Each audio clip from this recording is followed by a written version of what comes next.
What's going on? It's your boy Sermon at Sermon's Domain on Twitter. Today I have part one of my interview with a very talented up-and-coming rapper by the name of the Asoka. He recently just put out his first album in about 5 years titled The Asoka Hustle. I'll include a link for you to check out the album, but in part one we're going to discuss his brush with Dr. Dre. How a record on The Asoka Hustle titled CPT almost made its way onto Dr. Dre's Compton. So he's gonna discuss that, as well as why he chose to keep it for his album when all those plans kind of fell through. So check out the interview, check out the album, The Asoka Hustle, in the description section, and subscribe if you're a new viewer so you can check out the other two parts of the interview coming soon. Thank you. Let's get into it.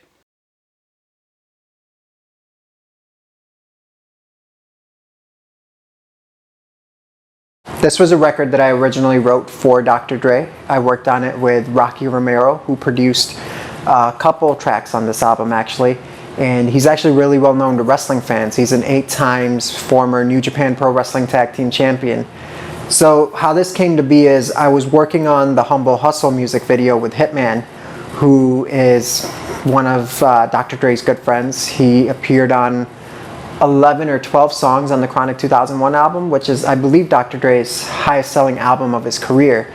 Hitman wrote that. So while we were shooting the video, Hitman was playing me rough records from Detox that they were working on, concepts mostly, and they blew my mind. So I just asked him, like, yo, can I come in there and write with you guys? Can I submit some records? Like, you know, just something. And I wasn't sure how he was going to react, but he was just like, yo, I got you. Write some stuff, make it presentable, actually print out the lyrics, put it in a folder, give it to me, I'll take it into the studio and see what I can do. So we worked on 2 records, me and Rocky, and Compton, CPT, was one of them. And we ended up using it as an acronym for Come Party Tonight. And when Dre heard it, he was like, CPT, Come Party Tonight. Why didn't we think of this? And Hit was like, told you, he's a good guy to have on the team, he's smart. And Dre was like, all right, this could be developed into something. Tell your boy to fall through so he can get a better vibe of what we're working on in here. And yeah, tell him to just hold on to that record. We'll do something with it. That was amazing.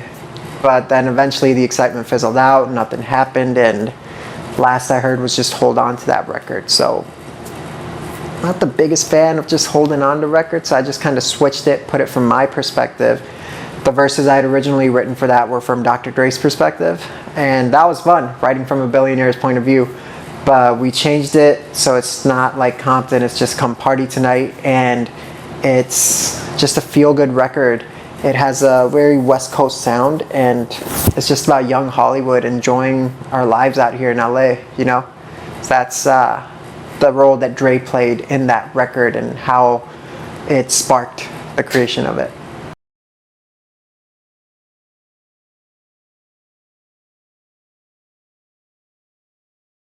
So I grew up listening to hip hop, but what truly inspired me to pick up the pen to start rapping myself was West Coast music. The Death Row records, the Dr. Dre's, the Snoop Dogg's, the Tupac's, you know, and even Aftermath afterwards, like the stuff they were putting out, being like a local guy in Detroit, seeing M, who just lived like a couple blocks away from me, start doing this stuff with that Dr. Dre sound, like, oof, that's what really, till this day, those are the records I listen to feel inspired. So when we did CPT, that was my take on the evolution of the Chronic 2001 sound. Like, Dre put out Compton, and it's a completely different sound than what it used to be, you know, which is great.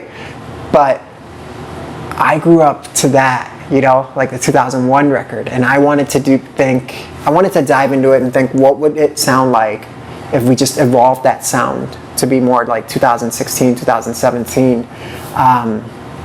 So it's like West Coast music. And it fits perfectly with the Asoka Hustle because I built this album with the train of thought that once the listener listens to it from start to finish, I want them to have a really good idea of who I am as a person. Like, I wanted this album to define me. That's why it took so long with putting it out. I mean, I'm lucky in the sense of I can write records all the time. If I had to, I could put out an album in a week, given the proper resources, of course, like the beats, engineers, singers, but we could put it out. But this one I really wanted to take my time on, as if I just had one chance for people to know who I am, and it was in music form, it would be this album. So we really took our time with it, and CPT turned into such an important record for me because it defines that sound I grew up with. And the lyrics now for it, they're not from Dr. Dre's perspective, they're from my perspective. Since I moved out to LA, my life's been a lot different than what it was in Detroit, and this record is basically that. It's describing the things we've been doing out here. And I love it. It's one of my favorite records on the album.